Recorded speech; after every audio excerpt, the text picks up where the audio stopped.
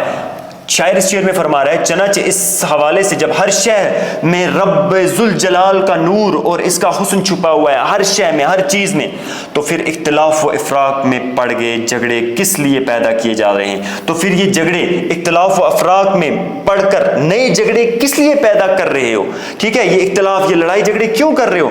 حقیقت یہ ہے کہ اقبال نے مختلف اشیاء کے تقابلی کرداروں کے حوالے سے ایک بڑے مسئلے کا حل یہاں پر پیش کیا ہے، ہر ایک مثال کو الگ الگ طریقے سے پیش کیا اور ہمیں یہ بات سمجھانے کی کوشش کی ہے کہ ہمیں متفق رہنا ہے، ٹھیک ہے، ہمیں یہ لڑائی جھگڑے، یہ ذات پات، ان سب سے دور رہنا ہے، ہم انسان ہیں، انسانیت کے درجے کو جو ہے وہ بلند رکھنا ہے، ٹھیک ہے، یہ لڑائی جھگڑے اختلاف جو ہیں یہ انسان کو بربادی کی طرف لے جاتے ہیں۔ یہ تھی علامہ اقبال کی نظم جگنو، ہر ایک شعر میں نے آپ کو سمجھایا، نظم جو ہوتی ہے اس جگنو جو ہے علامہ اقبال کی پہلا شعری مجموعہ بانگ درا جو ہے اس کے پہلے حصے سے لی گئی ہے، اور علامہ اقبال کی نظم 3 بند پر مشتمل ہے، لیکن میں نے بند کے طور پر اس کی تشریح نہیں کی، نظم کو بند کے باعث سے تشریح کیا جاتا ہے، لیکن یہاں پر میں نے ہر ایک شعر کو آپ کے سامنے بیان کیا، بیان کرنے کی کوشش کی، اپنی ایک کوشش کی آپ کے سامنے کہ ان اشعار کی تشریح کی جائے۔ میں امید کرتا ہوں آپ کو جو ہے آسانی سے یہ اشعار سمجھ میں آ چکے ہوں گے۔ ملتے ہیں اگلی کسی اور ویڈیو میں، تب تک کے لیے آپ اپنا خیال رکھیے، اللہ حافظ۔